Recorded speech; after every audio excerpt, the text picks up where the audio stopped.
Good Thursday evening. It's our normal Thursday evening chinwag, and we're absolutely delighted this evening to be joined by Dill. As always, we've got double back-to-back under-21 champion of Britain, Sam Hagon, joining us tonight.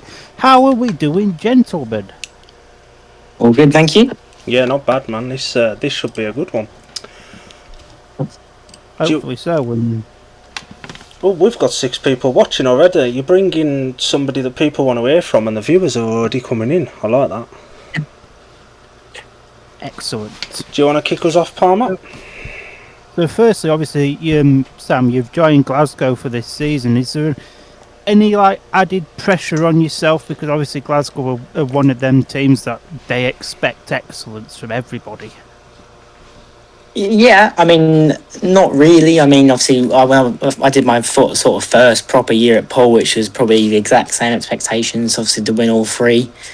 So when you look at that side, it was, it's not really, I mean, I know what to expect, which I'm quite fortunate to be in that situation. So I'm quite happy, and I'm very happy to be at Glasgow, and I know what to expect for it.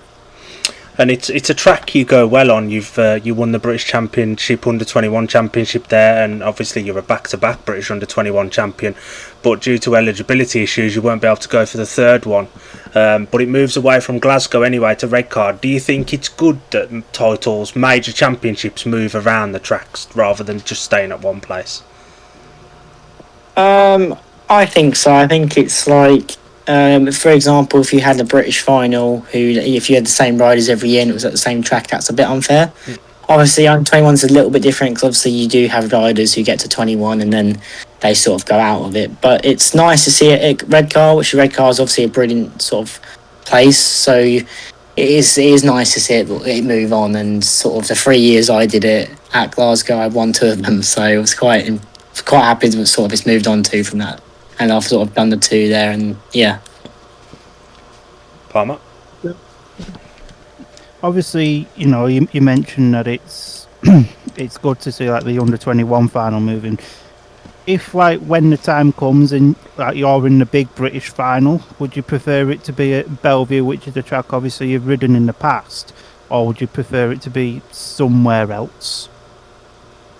I think Bellevue's quite a good place for the British final. Obviously, like I said, would sort of contradict myself, but it's nice to see it go other places. But I think Bellevue's quite cool, with it being especially last year's British final. That was one of the best races ever, I think. So if you look at that, Bellevue does hold a lot of good opportunities. And obviously, you sort of can pick, when you Lambert and Dan Bew do it, you can sort of pick your winners, but obviously, when you look back at last year, I mean, Bomber could have won it or Charles Wright. So it does sort of hold a bit more sort of racing, doesn't it? And anything can happen in racing. Yeah, for sure. And your home track this year, Glasgow, obviously they've just hosted a youth training camp for all the youth riders. How important, in your opinion, is it for these kids to get experiences like that? And when you was their age, did you get anything like that? I think it's brilliant, sort of with Tom and Leon doing it too. Obviously, they've come through the Young Lions. I didn't really do. I did one at Isle of Wight, I think, in 2020, but it's not as sort of what it compares what it is now with the sort of how far they've come along. It's much more professional and that sort of side of it. So I think it's brilliant what the sort of kids sort of have now, and I think it's good for the sport. I mean, the kids are the sport, and if you don't have any kids coming through, you have no British Speedway. So I think it's very vital that they're doing that and they're trying to push for that. And obviously with having Tom and Leon there, who have done very successful over the last few years. Yeah. And obviously you're just at Glasgow so far for this year.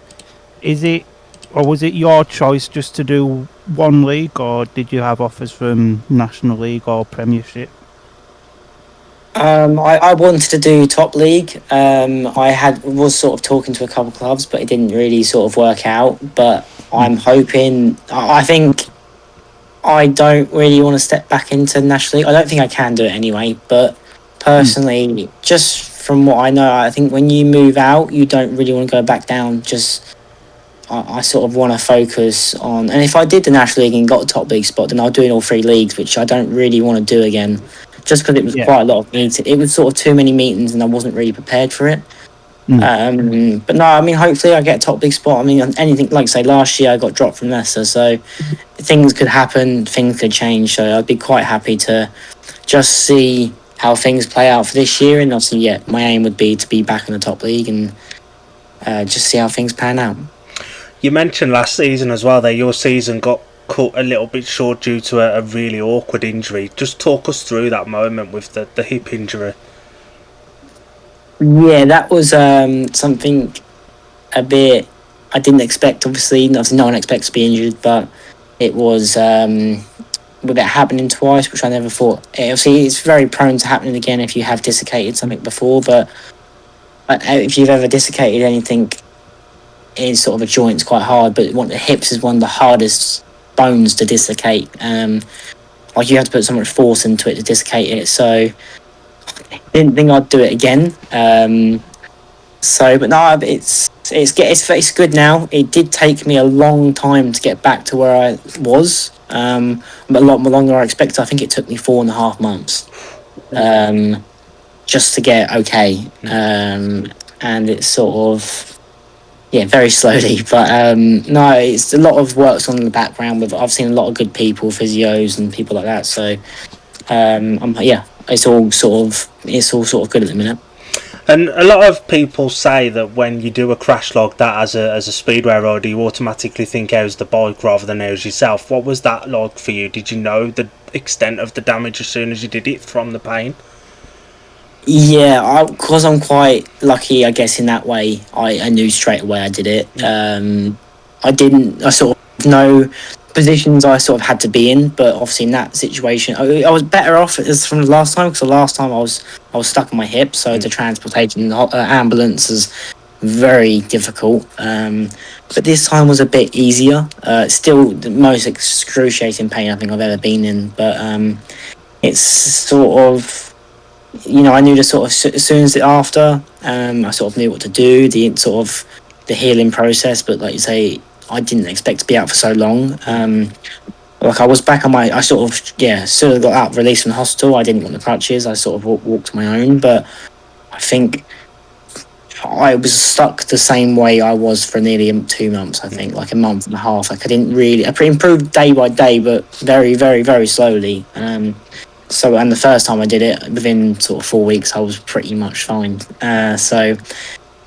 There's a lot more involved with muscles sort of damage and stuff, so it was a bit more complicated this time, but it wasn't obviously ideal to end with a crash either. And I started to find, I didn't have a very good meeting, but I did start to find some form towards the end of the year and sort of just get back to where I was slowly, and obviously find myself at number 2, which I was the whole season pretty much, where I wasn't supposed to be, and then it was a bit harder. But no, hopefully, looking into this year, it will be much more smoother.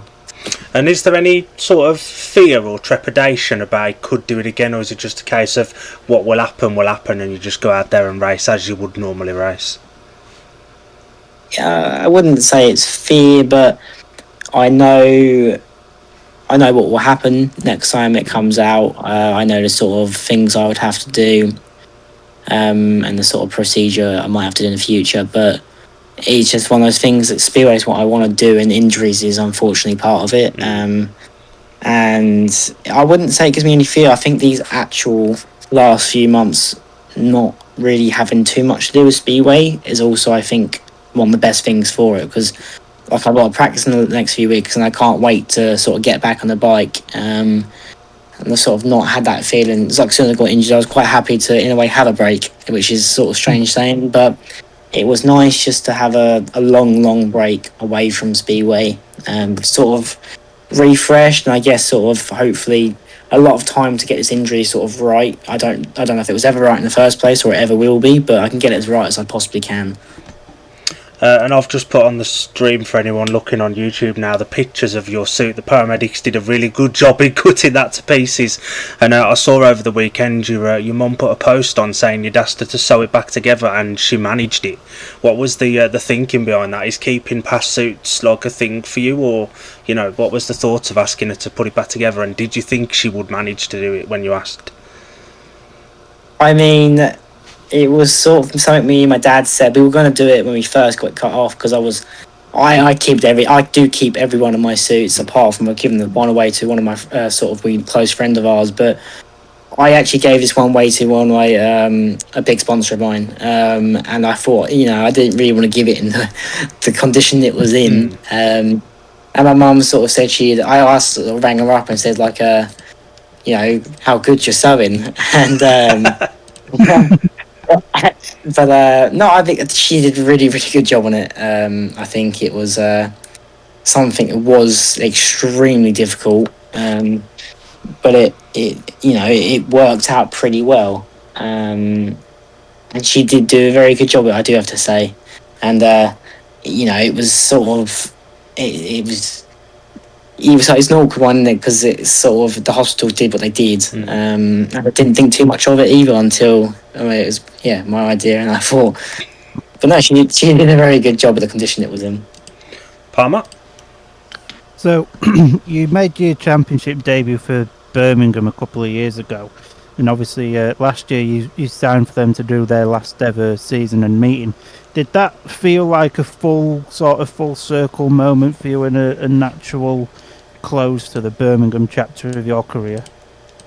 Yeah, a bit of a weird one. I think obviously I started at Birmingham and finished at Birmingham in a way. So it's I never really had a good time at Birmingham personally. I think I never seemed to gel with the track.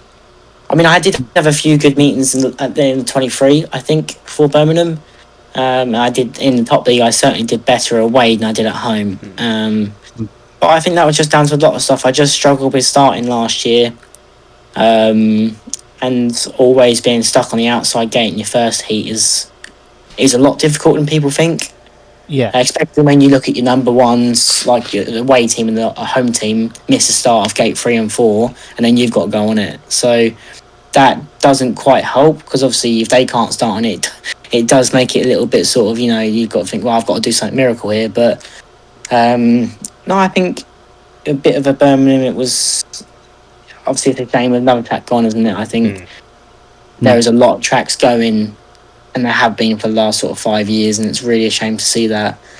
But no, it's a bit of a weird one. Obviously, like I started at Birmingham and finished there, which I didn't really expect, to be honest. And obviously, it was nice in a way, but not really nice to see another track go. I remember when you signed for Birmingham in 2023 and on your debut, and somebody who worked at Birmingham at the time said to me, no rider will ever try harder and not score points. Yeah, that's something I'm definitely, I don't give up. I won't ever give up. So, like I said a lot, I said that happened at Leicester. Was it Leicester? It might have been Berwick a couple of times. But I won't give up. I mean, I think there's always something you can get out of it, and also you've seen it, especially last year. People give up after a lap or two, and then it actually penalised them. So it does come round and sort of bite you, doesn't it? So, but no, I think also if you never it happened a couple of times at Berwick last year where I sort of passed people in the last corner, and that was a vital sort of point to the meeting. So. Yeah, if you never give up, good things eventually come out of it. Because I'd never give up at Birmingham my first year. I remember a lot of times there was some races where I wasn't that far behind, but there was a couple where I was a bit out of my depth. Yeah. And you're still battling away at the back. So, not sort of scared of anything like that. And just one more before Palmer gets back onto it as well. A lot of riders have said about the Birmingham circuit when they were there, the track was never the same. 2 weeks in a row, it was either overwatered, underwatered, or the shale hadn't gelled properly together or whatever. Did you really feel that as a rider, that you'd turn up to a home meeting and you wouldn't know what the track was going to behave like? Yeah, I think that was one thing, unfortunately, the fans, I don't think, really got to see. To have it's very hard to do a home track. Even when I was at Poole, the track was sort of different every week. It wasn't bad different, but it was a little bit different. And it is, for a track person, you'd be very good at your job if you can get it consistent every week. It is tough, especially with all the weathers you can have.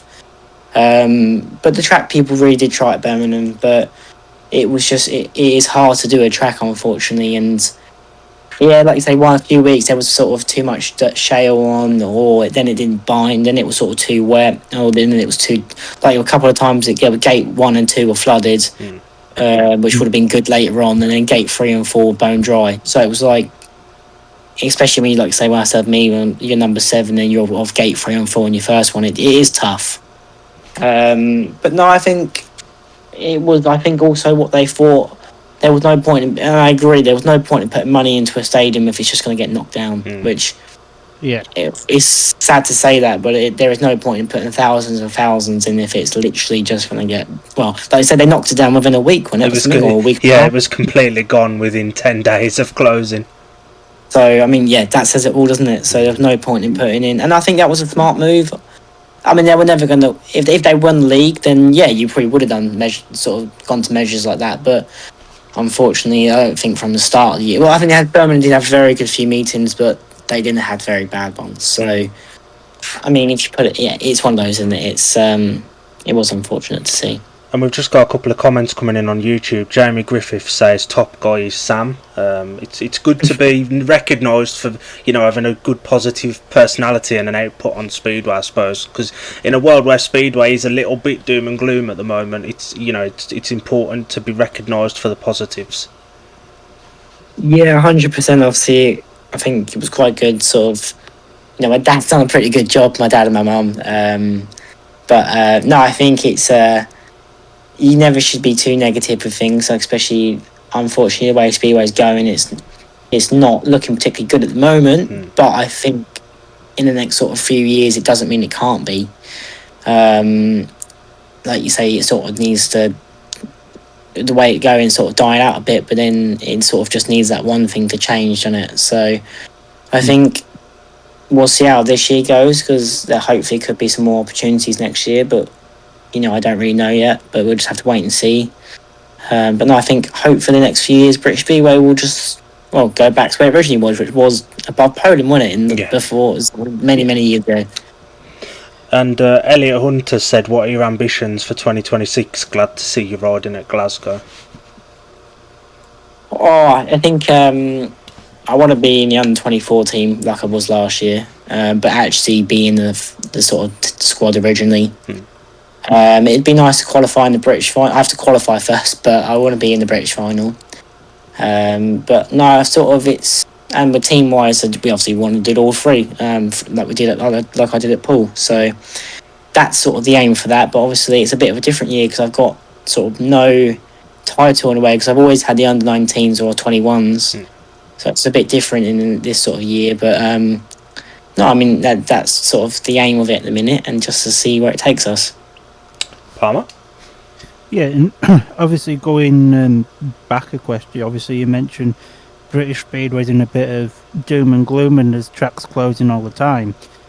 Does, like, the news of Coventry potentially coming back and obviously what they've done at Workington, does that give, like, you guys as riders extra hope for more tracks to come through?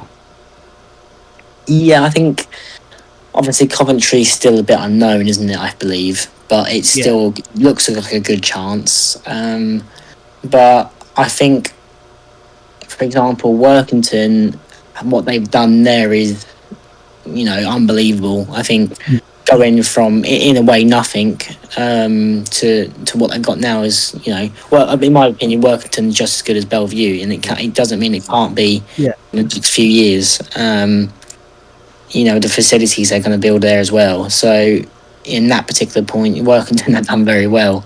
But when you say about Coventry will need a lot of money put into it to be brought back. But no, it's definitely looking good, I think, if it all goes ahead. But obviously there's still a big if, isn't there? So, I mean, hopefully, all these things go ahead, and it sort of plays out well, especially for British Speedway. And being like a youngster yourself, and Speedway, it struggles to attract younger supporters this day and age. How do you think Speedway could use like the technology and the things that we've got now to help promote the sport and make it look better to a younger audience? Well, I think personally going in schools would help. I think he sort of, I think, someone did it the other day, didn't they? I can't remember who it was. I mean, like, no, it wasn't even Speedway. Lando Norris did it, didn't he? He went into back to his old form. But, like, if say, for example, no one watched Speedway, like I said, if I go back to my old school, if no one watched Speedway and they sort of say, oh, wow, you've sort of achieved so much, and there was a local track to you, you know, that I feel like that would be quite beneficial. I think Oxford did it last year, maybe the year before. I don't know how many they got any fans come in from that way or not, but I do think that would help. Like I said, there's not many kids involved with Speedway anymore, not compared to what it used to be. I don't think so. You know, there's not many. I've seen the track sort of. You got, you know, if you're a Poole fan, you got to go to Glasgow, and the sort of the only next closest one to Poole was Plymouth, and then the same thing with Glasgow. The closest track's Edinburgh, and apart from that, then you got to go. I think 3 hours down. So it's quite big gaps between. Obviously, back when you were sort of talking a few years ago, you had your Coventry, your Lakeside, people like you had. Well, you probably had another 10 tracks were open and all sort of not too far away. So I think that makes it worse. Like I was speaking to someone the other day. They have not been to Speedway since Lakeside closed, and that was back in 2018. So it's crazy. You lost a lot of fans by that, I think, too, because they wouldn't want to travel, let's say, 3 hours to a home meeting. So unfortunately, is what's happened. But I think going into schools would be quite beneficial, or probably just social media, I think. But sometimes you just don't seem to reach the sort of. Well, I think Speedway is one of the best sports ever. I mean, it's a minute race, and anything can happen. So, yeah, like your selling points there, but nothing seems to quite happen yet, does it? No, 100%. And now going like into this winter, just that we're in now, there was a lot of talk of like this year being one big league. Would you have preferred one big league or the way that it's being run now? I think one league would be beneficial. You probably would lose some riders, like you say, the top riders, but then you have lost a few riders from the top league anyway, just because there's not enough teams. So I think no matter what route you go down, you're going to end up losing riders. And obviously, I think from a fan point of view, I don't personally think it'd make too much of a difference if you lost the riders, because if you have your riders who weren't like your Doyles, but then you had 15 heats of racing that were the best racing you've ever seen, I don't think that would make a difference. Like, I generally don't think that would. But it's an awkward one because it doesn't mean if you don't lose these riders for, let's say, 4 years and they come back when everything's better, then then the Speedway's in a better position, especially British Speedway's in a better position. And also, Poland have done a change of rule for next season that comes into effect where you can only do one extra league. So when you put it in that way, you can't double up. So if you were in Poland, even you might see some riders who aren't in Poland, but if you were in Poland, you'd want to do one league. So if it didn't run and affect Poland, then you could run sort of that way for one league in the UK, or they'd just do their typical Sweden or Denmark or something. But it's I do think one league's beneficial just for British Speedway, because 5 teams in the top league isn't enough. I mean, 7 and 8 wasn't a few years ago, and I mean, for Championship, what is it? Is it 8? No, what is it now? 9. 10? 8 and 9. 9 in it, I think. Yeah, and we've got, I mean, is it 22 meetings we've got, haven't we, without playoffs, which isn't really much. If you think that was, well, throughout the whole year, if you started, which we don't start anymore in March, that October, you'd be done pretty quickly, wouldn't you, if you wanted a home meeting every week? So there's not really many meetings as what there should be. Obviously, you especially with having the 3 championships, if you made all 3 even playoffs, then you're not too bad. But like at Berwick last year, if we didn't have any rain-offs, we would have finished in, I think, start of August, which is crazy to think about, bearing in mind we started, I think it was middle of April. So we didn't really have, and it was a few weeks where we didn't even have a home meeting for 4 weeks. So there's not many meetings. and there should, if you put it into one big league, what that is, if there's 9 teams, you end up having 14 teams, 15 teams, if there was any more that come back in, which then makes it into a lot more meetings. And then if you had a few more championships at Knockout Cup, say if they kept the BSN in the league, or if they put another championship sort of in there, you also got a lot more meetings, and you're also at different tracks every week. Personally, as a fan point of view, you wouldn't want to see Kingsling v Ipswich 3 weeks in a row at the same track. I think I don't get how you could, because it's the same ride, isn't it? You like that sort of different variety, don't you? That sort of different faces, and especially if some people, I think it's brilliant where fans come into the pits because you get to meet the riders. You wouldn't want to meet the same rider 3 weeks in a row. You'd like to see different riders, you know. Not like say even if they liked them, but you don't want that as a fan, and you want that sort of different racing as well, because it could be the exact same results and same meetings as 3 weeks in a row. Like that's one thing. So I do think one league would be beneficial.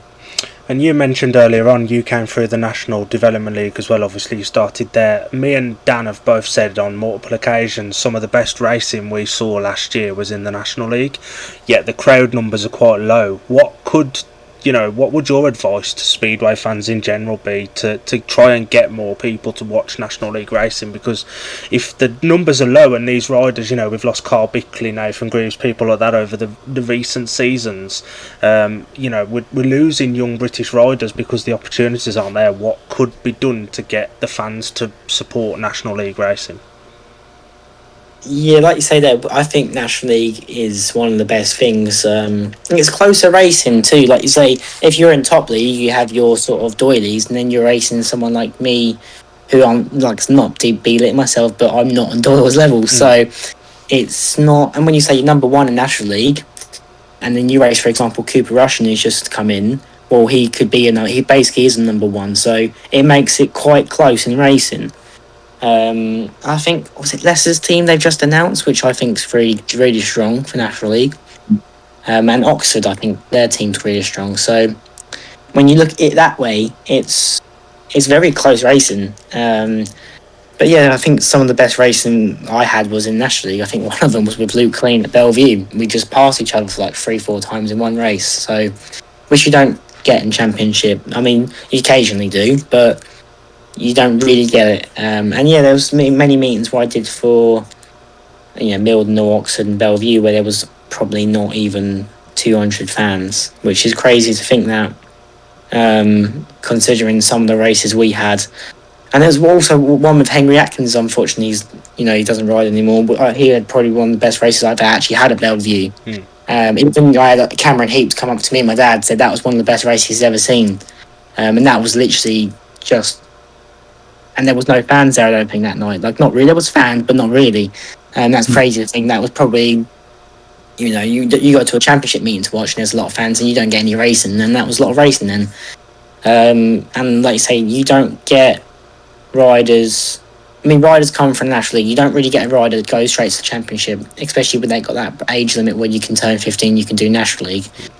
So it's sort of quite beneficial that you could sort of be a fan, you could recognise them, and then for the year after, they say if they sign for Oxford National League, they can ride an Oxford Championship the year after, and as a fan you already recognise them, or you're familiar with them, sort of thing. So I think that's quite beneficial too. But so without National League, you won't have any riders come through the sport because they can't go straight. Not every rider can go straight to the Championship. Like I definitely couldn't have done when I first joined National League.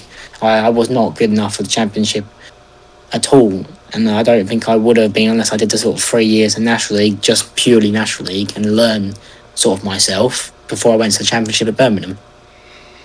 And for the National League, it's obviously BSN cover Championship primarily. There is some Premiership as well, but there's no real National League streaming coverage. Leicester used to stream their National League meetings and stopped. Oxford carried on, and so did Middlesbrough, but there's not so much exposure for those riders as well. Do you think there could be something more done from the powers that be in British Speedway to create the exposure, like a National League TV streaming channel or something?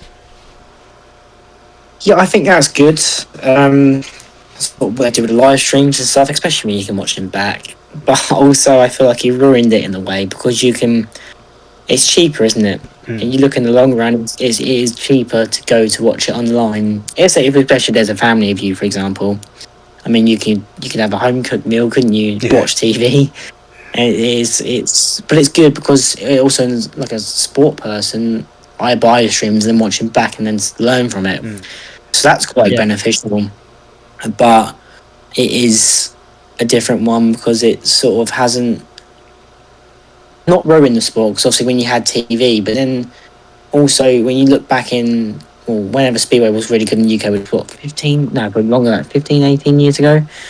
They didn't really have on social media, did they? You had to really be there to see what happened. Where now, if there was a crash or something, or like say that BSM fight where it happened with Charles Wright and Jake Allen, that was publicised everywhere. But back in 18 years ago, you wouldn't, unless you were there, you wouldn't have really known about it. So I think that's sort of different. And so when you had just Sky Sports, it wasn't on every week. It was on probably twice, maybe a few times a month until the finals, which you still had to go to a meeting to watch it, didn't you? So that sort of, I think, it has benefited it, but not benefited it in a way. But it's a weird one because National League is good racing, but I think Oxford and Edinburgh are the ones that mainly do live streams, aren't they? I think for National League. Yeah. So it's I don't know, it's a weird one. Plus, also family members can watch it, can't they? Especially a lot of kids, family members could watch it. So it is beneficial, but it's a bit harder sometimes as well, isn't it?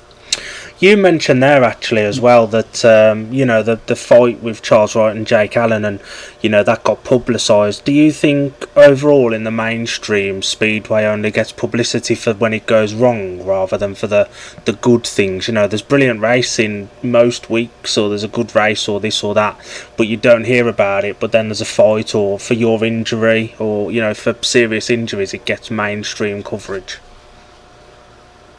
Yeah, but then to be 100% honest, no one's really interested in that, are they? I feel like people would be much more interested in watching, like that thing with Charles Wright and Jake Allen. There was thousands of people who saw that. But then if you put up a picture of someone doing well, I feel like they wouldn't watch it. But I feel like that's in any sport. If you see, there's always crashes and fights get more known and seen, don't they? Which I think that's just what it is, isn't it? But it's a shame because some people don't see sort of maybe the little things, if that makes sense. But I feel like Woofy said it a few years ago, didn't he? Yes. That fights are a good thing. I wouldn't say they're professional, but they do bring a lot of people in, and they do bring interest to the sport. That was on the Sun News, wasn't it? I think that was. Yeah. I mean that's crazy. The only thing that was on the Sun News is not too much stuff.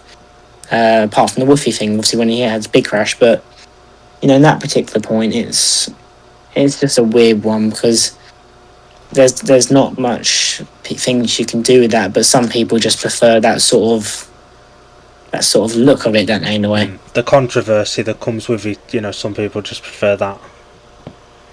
Yeah, exactly. There's a comment on the YouTube comments from Danny Chilcott from the Never in Doubt supporters at Paul, saying never in doubt and not happy with you joining Glasgow. Prepare for some stick. Good luck for the season. Yeah. Palmer? Yeah. So, if you could organise your dream meeting, what track would you have? What opponents would you have? And what referee would you have? That's loaded. I don't know about referee. I sort of, say hello to every meeting, but I wouldn't say I pay too much attention to referees. But I'd love to race with, I think track-wise it'd be, Bellevue, I reckon, because I think that's a very good racetrack. But no, it'd be pretty fun to race with someone like, Greg Hancock's, you sort of, I don't know, people like that, I think, especially one of my favourite riders, Darcy Ward, I think that'd be pretty cool, I'll be honest. I think that'll be, Chris Holder, which I've had think I have rode against, but someone's sort of still in that meeting a bit like people like that. I think Woofy, that'd be really cool as well. But no, I don't know. It's quite a hard one. There's a lot of people who sort of you'd love to sort of be against and sort of racing. I think, but Darcy Roy, I think especially because I grew up watching him. My dad helped him, so it was quite a special one that was.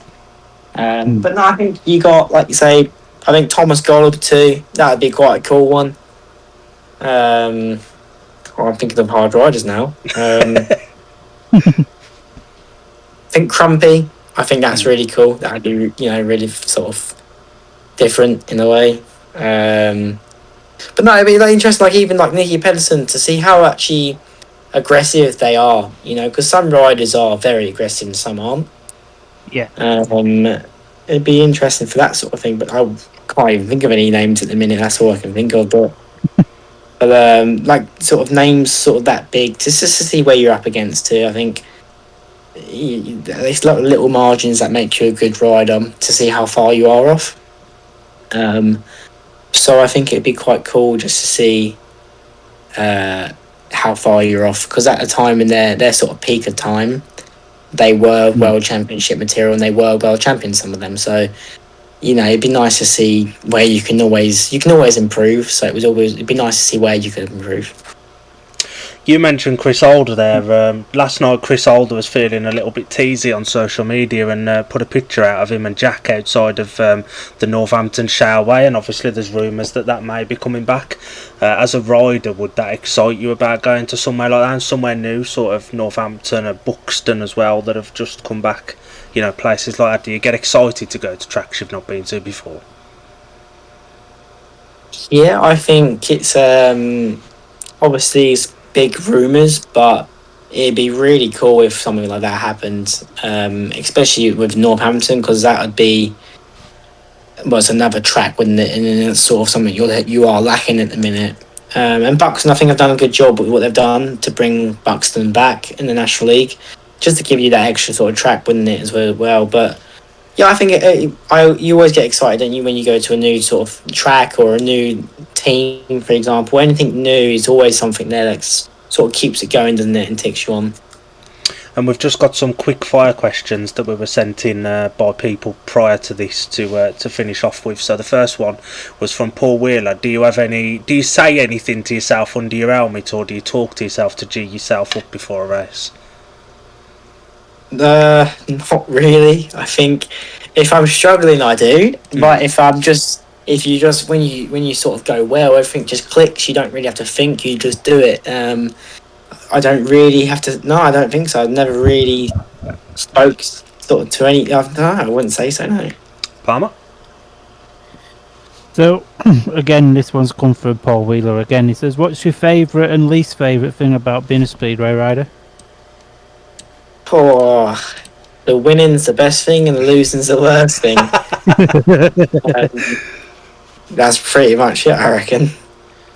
The next one's from Alan, who's a Glasgow fan. What are you most looking forward to about riding for Glasgow this year? Just sort of, obviously, I've always had good meetings at Glasgow, apart from a couple of league ones. But I'm looking forward to a track that I am familiar with. And Glasgow's always been special to me ever since I was a kid going there. But everything's so special about Glasgow. It's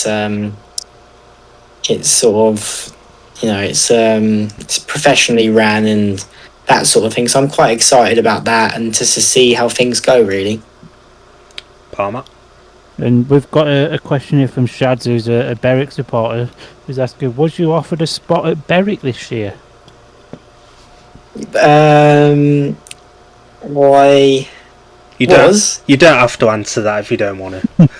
No, I was, but I was already signed for Glasgow they asked me probably a month after I signed for Glasgow, so it was something. But I think a Berwick will always be a sort of special thing to me, because I really do enjoy riding the Berwick, but Glasgow is something is a track that I've been wanting to be at for the last sort of 3 years anyway. So I think it was always sort of I was always wanted to go there. My first year in the Championship, I was talking to Glasgow because I wanted to go there anyway. So but I chose Poole. But yeah, Glasgow is definitely a place that I've always wanted to be at. In the comments on YouTube, George Barkley has said, looking forward to seeing you having a fantastic season at Ashfield. The move to Glasgow has gone down well universally for you. A lot of people are really happy with that. Does that make you feel good as a rider as well? Yeah, I think it's always nice to see fans enjoy the sort of move that Glasgow made on me too. Especially, I did drop my average too, which I didn't want to happen, but I dropped it by quite a bit. But which is also another thing which is weird. I actually dropped my average and struggled a little bit, but I had more team offers this year than I did the year before when I had a better year. Which is why I don't think averages, they work, but they're unfair. Because when I had that first good year at Poole, I only had a bad month and a half or whatever it was. I couldn't no one wanted me apart from Berwick, which I didn't really finalise until January anyway of 25. And like I say, I signed for Glasgow very early on, so it's weird that, it's crazy that you struggle a tiny bit, but it looks like I picked up form towards the end of last year, and that I got a team spot. So it's but no, very excited to be at Glasgow for this year. And from the outside looking in, in football in terms, Glasgow and Poole are almost the Barcelona and Real Madrid. Does it feel like that as a rider? If one of those two teams come calling, it's really difficult to say no to. Yeah, I think, I do generally think that Poole and Glasgow are sort of two top ones, but like you say, Poole did get overthrown by red card last year, so you can't always write out sort of like Berwick doesn't mean they can't have it. They've got a very good team for this year, but no, you have to say that Glasgow and Poole always seem to be in the playoffs every year, don't they? And they always seem to bring in good riders every single year, so it's in a way it is that way.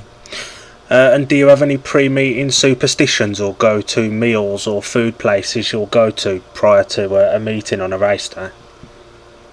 Not really. I think I sort of sometimes I used to when I was like Poole, I think, or when I was like before that, I always thought if something worked, I wouldn't change it. But that to me now just seems a load of rubbish because it's sort of like I think it just depends on how you are on the day. Nothing plays into factors of that.